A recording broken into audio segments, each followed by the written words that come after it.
Hey sports fans, Coach Nick here, and welcome to B-Ball Breakdown. First things first, we made it to 1 million views overall for all of our posts, and I thank you guys so much for making us the most popular online channel devoted to basketball fundamentals. That said, let's look at the game Sunday from the Lakers versus the Nuggets. And I've seen a problem the Lakers have, which I've talked about in the past, which is rebounding. And it's not the idea that you look at their overall rebounding stats from that game and you realize the Lakers had one more rebound. That's not the issue. I think that they were a really poor boxing out team, and in the fourth quarter of almost every single loss they've had a rebounding deficit.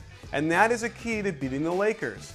Watch how Lamar Odom does not try and find anybody to box out. He simply turns his head, grabs the ball out of the air, and goes. Andrew Bynum at least makes an attempt to box out Mozgov as he comes. Barely makes any contact though. In this possession, watch how not one Laker will try and box anybody out on the shot, and the Nuggets get right to the rim and grab that rebound. And you can watch how the Nuggets point guards box out. They're physical and tough, and Ron Artest is going to get pushed out by Lawson. Watch Gallinari looking around trying to box somebody out and put a body on somebody. Odom doesn't go for the ball, and he gets the rebound.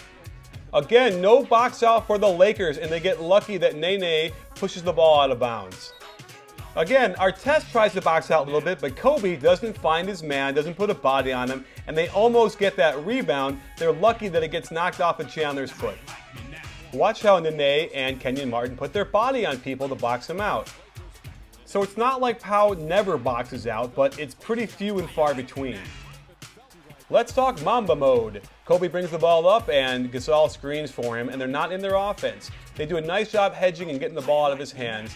Here, Gasol is going to catch it, hasn't shot the ball for almost 6 or 7 minutes of the game, and gets stripped. He's your second leading scorer, most important player besides Kobe. How can he go 7 minutes of time without shooting it? And he should work on his game face. He looks frightened out there. He certainly doesn't want to shoot it. And to make matters worse, the rotation of his defense on the weak side is awful. He needs to come over and take away that Kenyon Martin shot. At least put your hand up. I know Bynum would have tried to block that. The Nuggets are doing a nice job hedging on the screen and rolls for Kobe to get the ball out of his hands. Here on the screen and roll, they're going to blast him, force him back toward the half court, and force him into rotation. Watch how Felton hustles though and gets enough pressure on Fisher to miss that shot. Do I have to point out how the Nuggets are boxing out and laying bodies on people?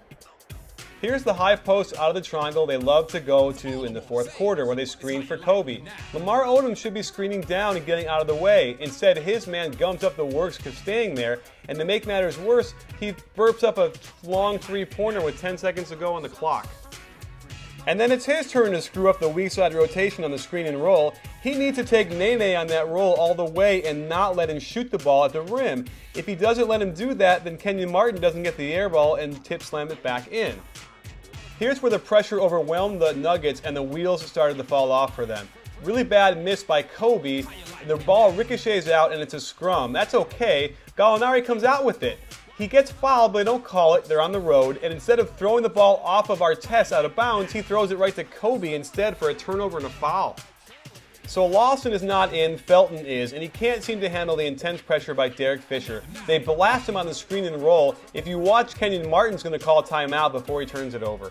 If you're wondering why Felton was even in there, here it is, 16 points in the second half. And here's where George Karl should be ashamed. Nobody on their team had any clue the shot clock was running down. Not one person, and they didn't want to play to get a shot off. Horrible. He looks completely confused and didn't know what the heck was going on. And that's kind of apropos because he barely scored at all in the second half. Down 4, the Lakers run a nice little shuffle cut for Kobe on the weak side, but Nene gets in there and stops the cut. They get the ball to Kobe on the right side and clear out. No screen, so the entire Nugget offense can step over and take away drives. When Kobe goes to the basket, he's upset there's no call there, but when you watch the replay, there's probably a call there. Refs aren't going to call much like that in the fourth quarter, and then that shot was pretty much well defended. On the way back, they now need to foul, and they take way too much time off the clock, not fouling the ball, hoping that maybe they'll throw it to a weaker free throw shooter, but that's a lot of time to let go off. Down 5, sideline out of bounds, they do a pin down for Kobe, but watch how Kenyon Martin's going to turn his head to look at Kobe, inexplicably letting Lamar Odom shoot an open 3. The Nuggets defended this play poorly all the way around. First, Gallinari's got to be able to run around that screen and not get caught so that if he gets the ball to Kobe, Kenyon Martin can come over and help. All the Nuggets have to do is get the ball in and take the foul. Watch Lawson go to the backcourt and not appear again for several seconds, leaving Gallinari out to dry, who should have simply just done a jump stop and held the ball. Nene should have stayed down low by the basket and not come up high for that pass. Really poorly played. This was brought up where they had Lamar boxing out Kenyon and you had Gasol boxing out Gallinari. I don't think the Lakers have any difference in their mind between Odom and Gasol as far as who's a better rebounder. So to me, that doesn't really raise a red flag as much. Kmart pushes Odom underneath the basket. Artest and Odom don't squeeze him well enough, and as a result, he gets the putback. Is that a foul? Maybe. But here's what they should have done. It's called a pinch, where Artest and Odom both squeezed Kmart from getting into the basket.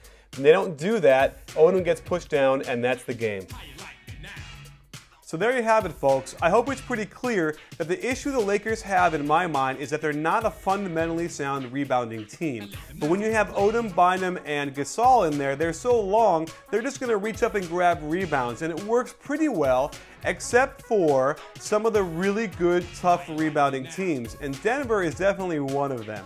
I really encourage you to go to bballbreakdown.com today because I'm also going to have a companion piece to this post which goes really in depth to some of those rebounding numbers and what they mean.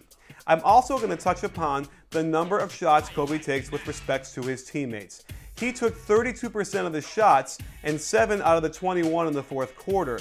And the difference between the Nuggets and the Lakers in this game was the Nuggets had Gallinari go off in the first half for 22 points, and then they had Felton go off in the second half.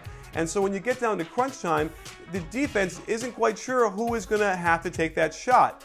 In some respects, it's good because no one can key on anybody specifically in the Nuggets. And in some respects, it's bad because the Nuggets aren't sure who's going to be that alpha dog. But I think in the long run, when you have a certain sense of surprise on offense, certainly that Odom 3 was a surprise to everybody, and it was successful for the Lakers and almost gave them the win.